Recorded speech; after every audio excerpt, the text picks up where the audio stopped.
신용환의 근현대사 똑바로 보기.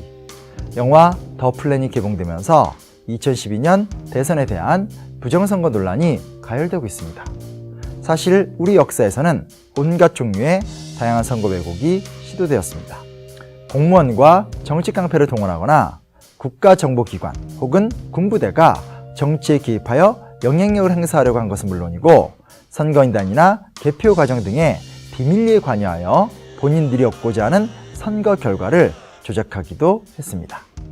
최근 들어 부정선거 논란이 가열되고 있다는 것은 그만큼 우리 사회가 신뢰의 위기에 봉착했음을 의미합니다. 여기 한 시대를 주름잡았던 인물이 있습니다. 바로 이회창. 대통령 빼곤 모두 다 한 사람. 최고의 명문학교를 졸업하여 대법원장, 감사원장, 국무총리 등 한 명이 평생을 살면서 단 하나도 이루어내기 힘든 것을 개인 이력으로 간직하고 있습니다. 그리고 그는 과거 김대중, 노무현 정권 시절 가장 강력한 위력 후보이며 자유한국당의 전신인 한나라당의 총재이기도 했습니다. 그리고 이 시기 대한민국에는 충격적인 두 가지 사건이 터집니다. 대선 전 일어난 희대의 사건 세 번째 이야기. 오늘의 주제는 15대, 16대 대선에서 일어난 총풍 사건과 차떼기 사건입니다.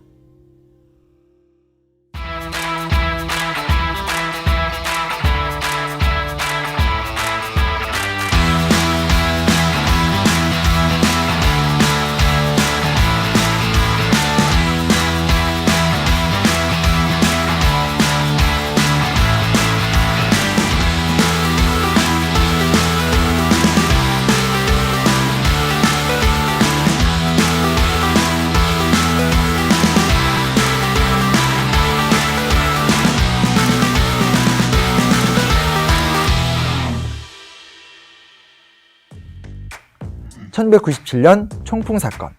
15대 대선 직전 한나라당 이회창 후보 측 관련자 3명이 북한 측에 휴전선 근처에서 무력 시위를 해달라고 요구한 사건이 발생합니다. 총풍 3인방은 오정은, 장석중, 한성기.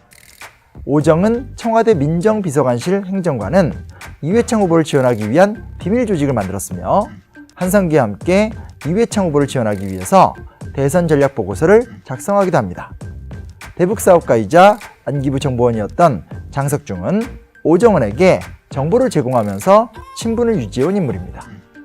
이들은 이회창 후보의 지지율을 끌어올리기 위해서 조선 아시아 태평양 평화위원회 참사관 박충 등에게 접촉을 합니다. 그렇다면 조선 아시아 태평양 평화위원회는 어떤 기관일까요? 조선 아시아 태평양 평화위원회는 북한 조선노동당 통일전선부 산하 조직이었고, 당시 북한이 남한 및 서방 국가들과의 교류협력, 대외협력 창구로 삼던 기구였습니다. 이들 3인방은 북한 측 인사들을 만난 자리에서 이회창 후보가 당선되면 비료를 비롯하여 북한 측이 원하는 물자를 지원하겠다는 등의 약속을 하면서 적극적으로 부품 공작을 주도했습니다. 이 사실이 알려지면서 지난 수십 년간 선거철마다 발생했던 부품몰이가 조작된 기획이라는 세간의 의심이 확신을 갖게 되었고, 엄청난 파문을 일으킵니다. 결국 2003년 대법원에서는 국가보안법상 회합, 통신 위반 혐의로 이들 3인방에 대한 유죄를 확정합니다. 하지만 문제가 있습니다. 다만 이들 3명만 수사를 받았을 뿐 깊은 연관 의혹이 있었던 당시 국정원, 즉 안기부와 한나라당에 대한 조사가 부족하거나 없었으며, 안기부장 권영희 역시 무죄가 확정되었기 때문입니다.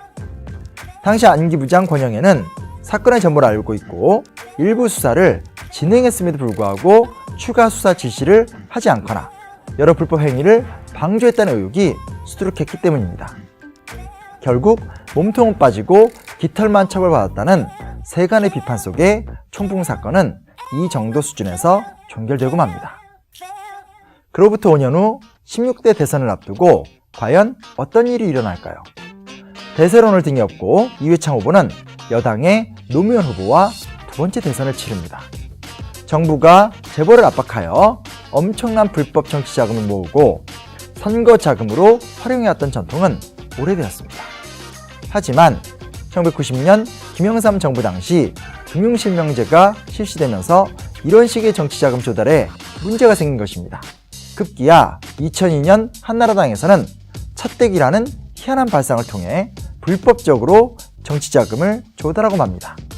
2.5톤 탑차 한 대 분량에 만원권을 가득 싣고 자동차 통째로 정치자금을 전달하는 방식입니다. 당시 찻대기를 주도한 사람은 한나라당 법률고문이었던 서정호 변호사. 그는 LG그룹으로부터 현금 150억 원이 실린 트럭을 직접 운전해서 서울로 올라옵니다. 이 차를 이재현 재중국장이 넘겨받아 한강 둔치에서 봉고차 2대에 나눠 실은 후 한나라당 재정위원장실로 옮겨 보관하였는데, 비슷한 방식으로 삼성, 현대, SK 등에서 총 823억 원을 수령합니다. 거액의 정치자금 거래는 금융권을 통해서 해야 한다는 통념을 깬 기가 막힌 발상인데, 법률에 능한 변호사가 이를 주도했다는 사실 자체, 그리고 상상을 초월하는 엄청난 금액이 국민들을 큰 충격에 맞들이고 맙니다. 하지만 2003년 이 역시 서정호 변호사가 긴급 체포되는 선에서 마무리가 되었고, 재벌들은 특별한 처벌을 받지 않습니다.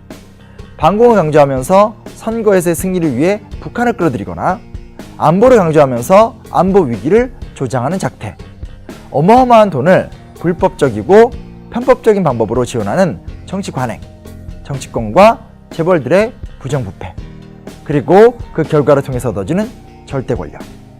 대통령 선거가 며칠 안 남은 지금 반드시 극복해야 할 문제이며, 저는 부릅뜨고 감시해야 할 죄악입니다.